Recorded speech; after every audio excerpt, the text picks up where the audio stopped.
let's look at average price per square foot. Average price per square foot is averaging an all-time record, $563. That's up 6% from last year. And if we look at what's happening in the outer boroughs and Manhattan versus Manhattan, we see the outer boroughs are up 10%, Manhattan down 0.5%. Again, what happens in the city happens in Manhattan first. And I think one of the markets that we look to give us an indication of where we're headed is the land market. And the land market is so important because it's indicative of the way developers perceive the market is going to be 3 years from now, 4 years from now, when what they're buying is going to be built and that product is going to be coming to market. And in the beginning of the fourth quarter of 2015, it was almost overnight. Within a 2 or 3 week period, we saw the land market in Manhattan drop by 20%. And the people who thought they were going to get $800 a buildable foot, the bids were coming in at $650, $600. And what happens when that occurs? When there's a shift in the market and value declines, sellers just don't capitulate. They don't sell. They thought they were going to get $800 a foot, the bid $650. I'm not selling. I'm going to hold. So what happened? I believe that land value dropped 20% in the fourth quarter of 2015. In 2016, if you look at sales that closed, you look at the comps, land value rose by 5%. That's artificial.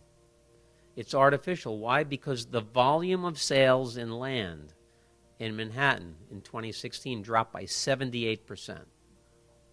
Because sellers just didn't sell. So I believe that same thing. I believe that land value dropped that 20%, and it takes a while for the market to catch up. And sure enough, the first half of 2017, land value in Manhattan is down 19% from its peak. So I think it's important to look beyond the numbers.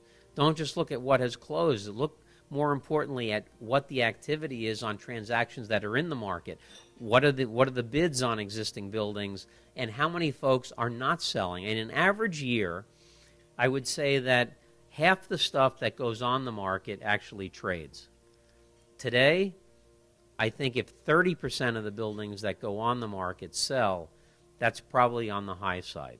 I think a lower percentage of what goes on the market for sale is actually trading today because sellers are not getting their price, and when they don't get their price, they decide not to sell. So what's happening with cap rates? Right, the average cap rate citywide has gone up for the first time in several years. It's up 10 basis points. And if we do that comparison of Manhattan to the outer boroughs, we see that in Manhattan, the average cap rate is up 20 basis points. In the outer boroughs, just up 11. So this leads us to the question of where are we going? What's happening with fundamentals? What's going to happen with the market?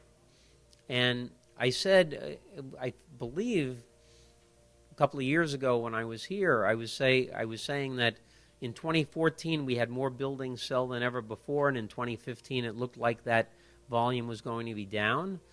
So we always look at cyclical peaks in the number of properties sold to try to get a sense of where the market was. And I said, the question moving forward will be, is 2014 a repeat of 1988, where we had a peak year in the number of properties sold? Or is it going to be 1998, a year in which we had a peak number of properties sold cyclically? And to follow up 1988, the market, as you know, crashed and burned. S&L crisis, values were negatively impacted, much worse than they were in the Great Recession we just went through. And yet after 1998, we had 4 years of consecutive reductions in volume, but yet value never went down in 1 year. So the question to be answered, and we may get into some of those things when Jonathan interrogates me, is, was 2014 a repeat of 1988 or 1998? And let's get into it.